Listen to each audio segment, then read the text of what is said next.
Hey guys, welcome back to a brand new play-by-play video. Today we're playing some Odin solo. This pick is really strong in this role.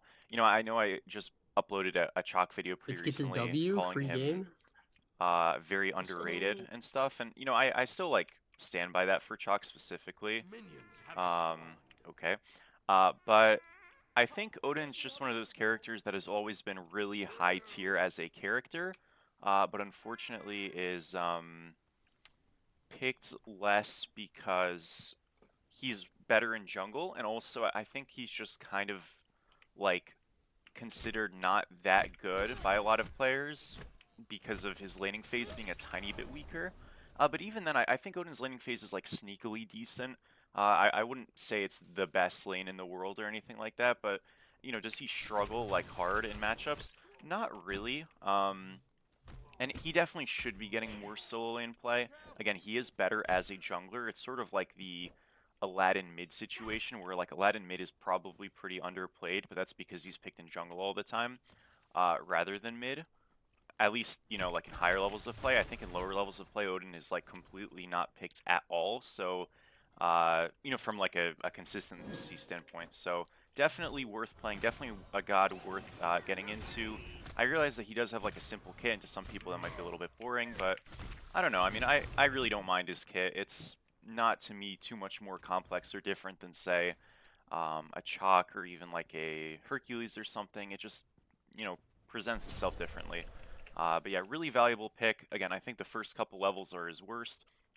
Once you kind of get a little bit more damage going, you do pretty well for yourself. And just such a great team fight character. I think a lot of the times right now, solo laners can get caught into this trap in this situation where they're like permanently rotating. By the way, my team is completely popping off. Let's go, boys. Where they're permanently rotating, and Odin is one of those characters that I think as a solo laner really actually doesn't mind that. He's able to just kind of run around and just like be a cage bot, even if he's down a couple of levels to their mid laner or jungler or something. As a result of that, he'll still be relatively valuable from like behind, where other solo laners, if they're in the same shoes of that, are going to be pretty useless. So it's a nice like situation to be in if you are Odin. You don't mind it, I guess. But we're doing a good job so far. Playing the PvE style, obviously Wukong with this passive and stuff is a bit scary. I think Wukong's solo is generally pretty bad, but in these first couple of levels, he's actually quite strong. Um, this guy did just dash me though, so we're just gonna slow him, stun. Suki is here, obviously, so that's why this looks doable. Did get the one blocked by the passive, but it won't matter. Really easy, good gank right there. Put a point in our shield here because I just want to use this right away. Generally speaking, for Odin, you want to level your shield in matchups that are hard, right? Like you're getting a lot of damage taken, stuff like that. And you generally want to level your 3 in matchups where you can cast it easily, so just easier matchups. Matchups where you actually want to take some fighting trades. I think Wukong is kind of an either or because again, Wukong's like not the strongest character, but into Odin specifically with the Tiger Sun and stuff, it can be a little dodgy. And Wukong really does like the poke and stuff, so having a better shield's kind of nice for that. I don't think you can go wrong either way here. I would say to retreat. He's probably very dead. I have to catch this wave. Maybe he's okay, actually. So Wukong made a bit of a mistake right there. What he should do is he should actually pull topside there, get off the totem, and just run at my Suki. And I think my Suki gets caught because he's getting sandwiched by everybody. A little bit of a drop by him. Really lucky for us. And we're off to a great start. Again, like, Odin's a little bit scaly, right? Like, I do need to chill a bit, but, like, I mean, so is Amaterasu, and I think Ama got better, you know what I mean? So, as long as they have some amount of viability in the early game, I think it's quite okay. And Odin definitely has some. Because now, like, at this point, honestly, like, we've already gotten through the hardest part of the game. Yes, we're ahead. Yes, my jungler ganked. Of course, that helps. But we're in a pretty decent spot. Let's just cage him here. Obviously, I wish I hit my 3. I don't kill him with this cage, but I just get a lot of damage off, which I really like, because he's low now. Yeah, I missed. Heartbreaking. That's okay. You'll find that in solo, sometimes like you'll see me on these backliners. I'm not a backliner, but you'll see me and when I play backliners sometimes just like Aegis a random trade when I'm like 80% health. Very similar to why I cage right there. If we can force them out and get a huge health disparity, we're doing a lot of things. Number one, we're locking down the lane. We're ungankable if we are full health, excuse me, and their solo laner is low health, right? Like there's just no plays to be made because he can't be proactive unless he just like ults right in front of us, and that's obviously not going to work, right? And then on top of that, we just like make him lose farm, right? So it's just good, and completely fine to do. And so it's the same idea of like Aegis thing there. If I had Aegis as a backliner, it's just to get a health advantage to then be able to play more aggressive and shut down, you know, counterplay on that side of the map. And look at that, like we're almost level 7. He just hit 6. We're pretty happy right now. Again, that gank helped minorly, right? Like obviously it does help, but like I got the assist, so it's not like I got, you know, fed off that gank or anything. That wave push I just got probably built me a bigger individual lead than that assist, so those things are very relevant to do, you know, if you are able to. On Odin, I sometimes do go Sunder. I haven't really been going Sunder at all on this patch, but I suppose if you really wanted to then upgrade it, you would be okay doing that. Nice rotation by my mid there. Honestly, my damage on that's a little low, so that I probably would have split those, but didn't have to, so that's quite nice. And yeah, I'm going to be able to back for Reaper in a second, and it's a pretty cozy lane. You know, you'll find that a lot of these lanes will just end up being, hey, you can't really kill me, I probably can't kill him. You know, we'll have some trading, but like, it's largely in, what is it called? It's largely just like not relevant. But again, like I'm super happy with that as my character. You know what I mean? I have so much scaling. Remember, passive stacks from the cage give us 5 strength and 8 int per, and an enemy just needs to die within the cage. You don't need to get the kill. So that's really valuable. And then obviously rocks give us stats. We are a hybrid scaler, of course. So we get some cage stacks in this mid game. We're going to be insanely overstatted in comparison to other enemies. And that's really what makes Odin jungle so good, but it's also what makes Odin solo so good. So yeah, a lot of potential viability and stuff. And again, I think honestly, like, just because like I feel like as a player slash creator, I kind of need to like try to get in the minds of like the general player base and kind of why they may play or not play something. I feel like a lot of people don't play Odin because his +1s weren't really super flashy in this game. Mostly just that he became a hybrid scaler and that he gains a little bit more from the stat side of things as a result. But it kind of just helps you be a stat checker, you know what I mean? Which, like, people don't think of Odin as. They think of him as a util bot, but he really is more of a stat checker in this game. You know, he turned into a pseudo Mordred in this game, which is a really weird comparison, but I actually think it's like the most accurate. So yeah, you'll be surprised how much damage you can actually do. I do want to reset here because I have a lot of gold. He could stop my back. He probably should. He won't. Definitely a mistake there, and the reason why it's a mistake is now I've got Prio. Well, I don't have Prio, but I'm going to be able to get to these rocks, and he can't find me at all, right? Like, he's way weaker. But if he stops my back, then we're just going to both be same strength, and I probably won't be able to pull rocks. He'll get that side camp, and now I just get rocks. So really important there.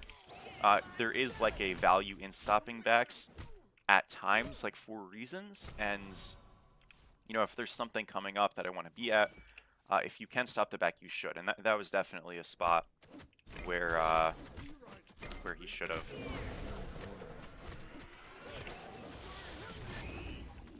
He's going to get some of these. He only got 2. That's fine. We got 4. We got most of the camps. I'm just going to cage him here. Shell force, totally fine. If he doesn't shell, he loses, you know, he's probably 20% health. So kind of just doing that to preserve his health bar. Again, he never actually dies there, and I think he knows that, but you don't want to be in a really dodgy spot right there. I get it.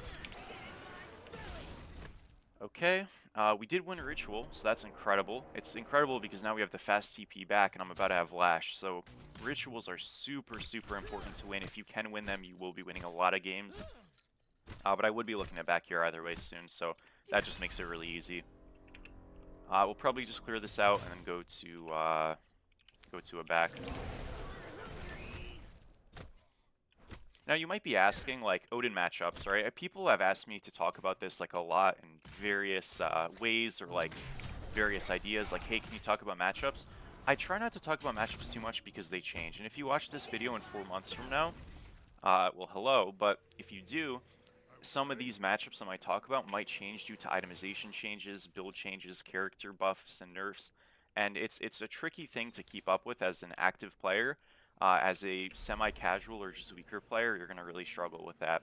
So, in general, I think Odin struggles, I'll give concept-wise, like characters that can just hard pressure him in the first couple of levels, especially that have interrupts. I think Mulan's a pretty rough lane for him. I think Mordred can be kind of hard as well. So yeah, those are two I just think of right away. Thor is like mid. Achilles is quite tough. I'm okay here. So like the Wukong rotated. I did make him miss stuff for it. This guy dashes on me. What is going on here? All right. I mean, it's all good. That was kind of crazy. Yeah, I guess they were like super grouped. They're just gonna do rocks. That's fine. We were fighting in a really dodgy spot, and the Wukong just got to walk over. I did make him miss a wave, but I should have just stayed right there the full time. I wanted to steal the red and then get out, but they actually do quite an amount of damage, so no problem. We're up, 1,200, so we're in a good spot. We do lose the rocks, which sucks, but it's all good. I'm gonna probably rotate over for a gold. I want to get some cooldown right now so I can cage people. So we're going breastplate, then we'll probably go like spectral after for anti-auto attack. And then afterwards, we'll probably just go like shell upgrade. I really want to start though like rotating and just kind of... I could go blink upgrade as well because, we are just Odin. Oh man. Now I won't lie folks, I am actually a little bit bad with these Odin 3s, I gotta say. The thing was before, I would always have frame drops when I 3 because my PC was worse. And also, this character / game was way more unoptimized at that time. And yeah, so I just like wouldn't play a lot of Odin. That's actually partially why I didn't. I don't have that issue anymore. I just still suck at it. So I thought it was that. Maybe it wasn't. This is a great fight though. This guy's just dead. I wish I had Cage here. We get 2 stacks for free, but really nice 2 kills right there. We can get this mid-tier 1, transfer this to a Gold Fury pretty easily. I'm just gonna shove this now because we can get the gold in a second. Cool. Coming over, we have Cage here, we have Shell. I can play a zone or I can play a... just like aid the objective. I think I'm going to play a zone. I just want to see if they go Pyro. No. So this guy is coming here. And look at this damage, by the way, that we do. I know he does a lot because he is Yi. That OPS character. I should have caged earlier. Because he didn't even get hit by a ring there. If he does, I just jump over and I kill him because he's slowed and takes damage, but he didn't. Oh, I hate that jump so much. It's so lame. Whatever. Again, I just have to cage there right away, and he jumps, and then I follow. It's fine, though. I mean, we still forced him out. We still kept him out. It's not bad or anything. Just could have been better. Odin, or Wukong just farmed the whole time because he was late. Again, it's probably the correct play, but it feels really bad because, getting a gold is so good. We're up 8k, so...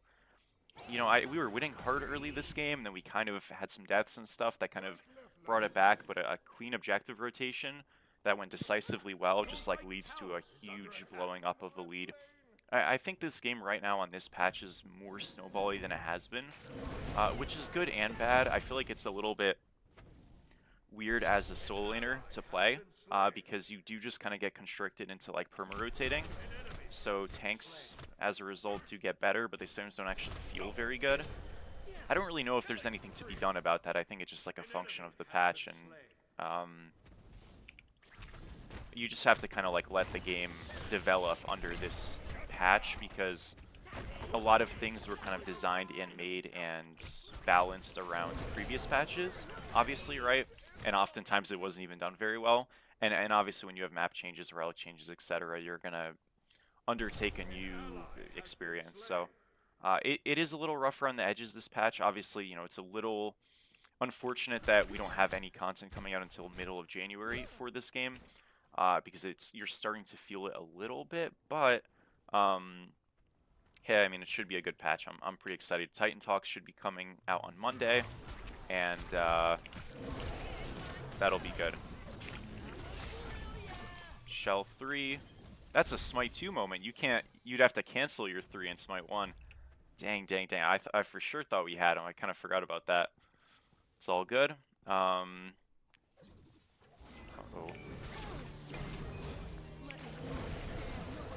fucked. Oh, I could have why didn't I shell him? I guess he's dead there either way. I did shell after he died. Lovely, right? My bad. Got a nice 3 there. Nice shield. Boom. Shut down. Oh, nice catch. Oh my gosh, we're just owning all of them. Yeah, he got caught. He was dead zoes. We can do Queen Naga here. And then I think... Oh, well, I'm just going to shove right, actually. So... Oh, he's alone on it. I think this is still good, because I can come over to Queen after. We're just doing a more contested objective first, then we're going to peel back over. It's a little greedy, but I do think it's good. It's better for literally everybody. Okay, so now I come over. Let the minions finish that. And I can even get some shards on the way. Yeah, because that's in the bag. I could keep him out. I don't think Them ever comes in for this, though. Yeah, we're fine. Nice. Good job, good job. Alrighty, so we're going to go into Blink upgrade. The argument for going Shell upgrade even on Odin and then going non-upgraded Blink is, like, very real. We could even go Shell upgrade and then just go, like, Beads or Aegis, and that's fine. And the reasoning is pretty simple. It would just be that, although Blink is a good item, this gives 20 prots of each, and this gives 25 strength, and as a tank, which one is much better? Obviously, the 20 prots of each. And as really any character, which is much better, the 20 prots of each. So I think, you know, realistically, and I've talked about this before, but I think the Relic system, although very, like, cool and I like it, you know, the prot ones definitely outfavor the strength/int ones. And I don't think the strength or int ones should be better, because I think these items should be worse than, like, base items. But the prots definitely need to go down on the Shell/Aegis. It's too strong. And if you're going to have something be too strong, I think defensive things being too strong is, like, probably worse than offensive ones. Not that you need to buff the offensive ones, but again, you see the point I'm making. You don't want anything to be too strong, but if you've got to choose, I think it's better for the offensive relics to be too strong rather than the defensive ones. We'll come over to this. We did get Ritual. Boy splitting left. Should be fine. We can just kind of pressure in mid here and... yeah, pretty good. You guys remember how I was talking about how good cage stacks were? We're just not going to get any this game, but hey, we got a shell there. I was like, by the way, I was like, yeah, I got to jump in here and gap close. I completely forgot I just built Blank. I mean, it is an incredible, like, purchase, right? Feels really good on this guy, but again, you don't actually need it. Like, I could have just went Shell and regular Blink or just Beads or Aegis. I would have been very happy. But it is nice to build. Like, I love this Blink. It's super fun. I should probably build it more because of how fun it is and how much outplay potential there is. It is just combat Blinks, so yeah, I love it. That's his dash caught. Jump to 2. It's not going to die, unfortunately. I might die. I do die. Another tower shot hit me there. Can you believe it? Even if I shell, I'm still dead there. I can't believe that last tower shot hit me, though. I was, like, way out. That sucks. Well, a little bit of an in for me. That is my bad. I don't think we get this. I think we just leave, do gold. They're going to kill Wukong here, so that's good. Oh my gosh, what a wall. Oh, it was so close. Never mind. Good try. Nice freeze. He's out. I lied. Neither of them are out. Ooh, okay, a little bit off. That's alright. Yeah, it's a bit of an overextension, but we had fun. We had fun. All good. We should do gold here. I'm going to go into Spectral here. Anti-auto attack. Very strong. Do want it. And yeah. Guys, I have a patch suggestion. I feel like I should be floating these out more in general. People say towers really suck right now, and I agree. I think it can be a stylistic thing for towers to be weak in a MOBA, and I don't hate that idea, but I do think even within that spectrum, they are too weak, to be fair. I wouldn't mind towers being better, but I think if towers do get better by any amount, they should also add Emperor's Armor. That would be a good patch, no? They had one item, it being Emperor's Armor, with towers being buffed. That would be a W, I think. And it could only be an aggressive-only variant. I would not mind. That'd be quite cool. Just a random thought. I don't care if that doesn't happen, but... yeah. I do hope a Relic Dagger variant for upgraded actives does come out. I feel like it makes sense now. I was actually asked about Relic Dagger previously in the game before the active thing, and I was like, yeah, it doesn't really make any sense. So they are coming to us. We do have Blink, though. I'm going to Cage. Cage does give us slow immunity and root immunity. But none of that matters if we're going to die, so let's just Blink out. I should have done that in the first place. I didn't think they'd have that much damage. My bad. Apollo ult down. Leave me alone. Holy shit. Okay. Just flickered over. Shielded, though. Nice shell. Thank you. No way I die. Holy fuck, man. This guy just has 40 billion abilities and he's that quick. Okay. That sucks. My, oh my.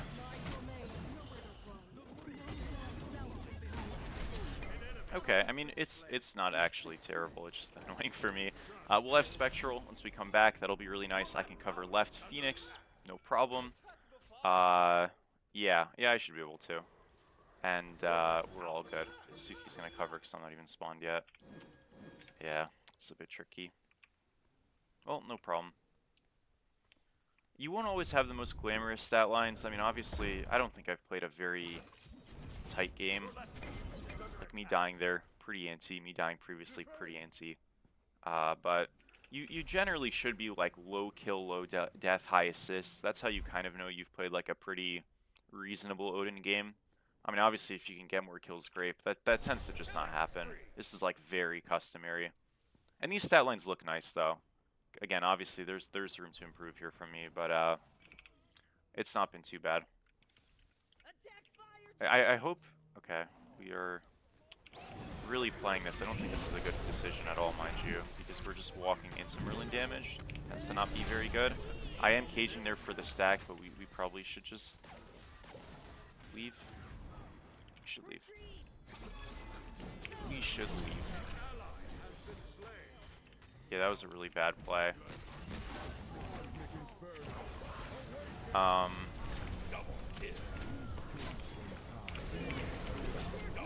Oh man, we're throwing so hard, nobody's listening. Ay, okay, it's a disaster, I guess. I don't know, like, if we can't fight them, if we're chasing them into the Merlin abilities, we just have to do fire.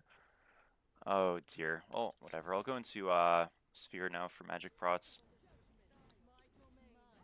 Do just lose fire on 5, which is unlucky. But yeah. Yeah. Well, not good at all, not gonna lie. Oh well. The enemy team has destroyed the fire giant. What I was gonna say is you do see how, like, the Wukong, despite me and the Wukong both perma-rotating, because we can impact fights typically better and stuff, like, we are just ahead and that's really nice, but now that doesn't matter. The enemy team has destroyed the pyromancer. Okay. Well, I'm just gonna shove right and counter push a little bit. It should be pretty good. I mean, the big thing that I'm looking at here is just that, you know, where do they want to go? They want to go left, they want to go mid. They do want to go right as well at some point, but I'm, like, kind of low priority. So if I can just get a counter push, that's really good.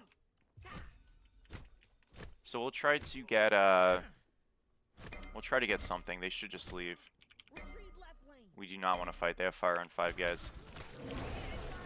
Just want to push the map and, like, not interact. That's the whole point of this. We're not interacting because we're trying to, like, burn their fire without actually fighting. And the easiest way to do that is to, you know, push opposite sides.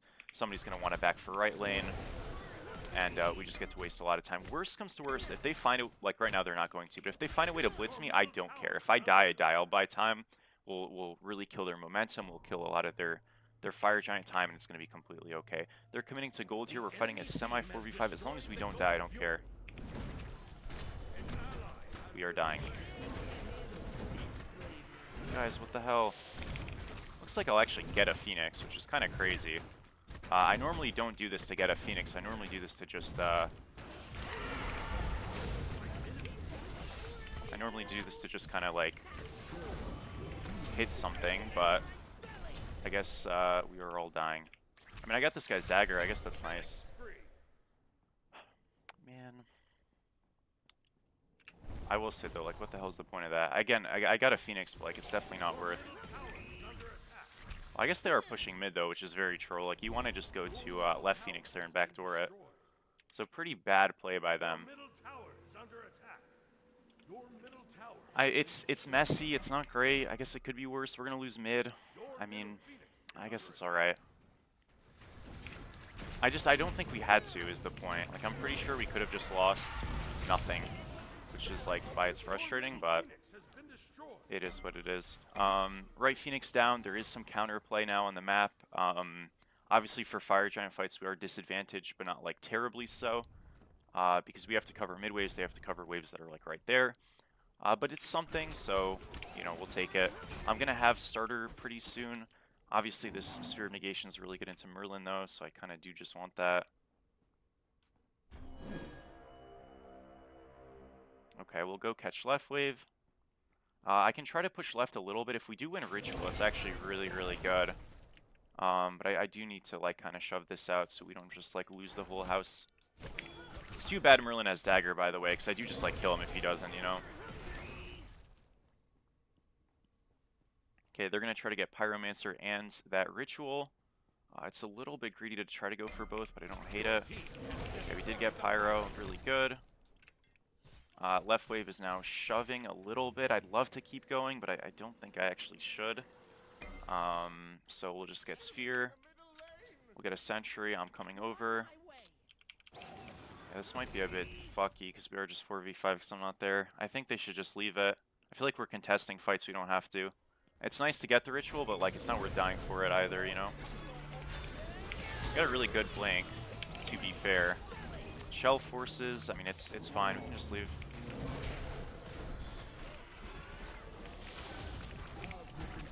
Merlin thing caught him, too bad. Dead too? I sure am. Ay ay ay. Rough, dude, I think we just lose. This Merlin went superstar mode on us. Damn shame. Damn shame. Yeah, I guess it was a bad play for me to go in. Too bad. Ah, that sucks, dude. Unlucky. Unlucky stuff. Yeah, it looked okay-ish, but I guess the fight was already just like fucked by the time I got there. Too bad. Rough loss. Definitely sucks to get an experience like that. Very winnable game, just kind of didn't really pan out correctly, which does suck, but hey, sometimes it just happens like that. So, is what it is. Thank you guys for watching. I do appreciate it, and I will catch all of you in the next one. Peace out.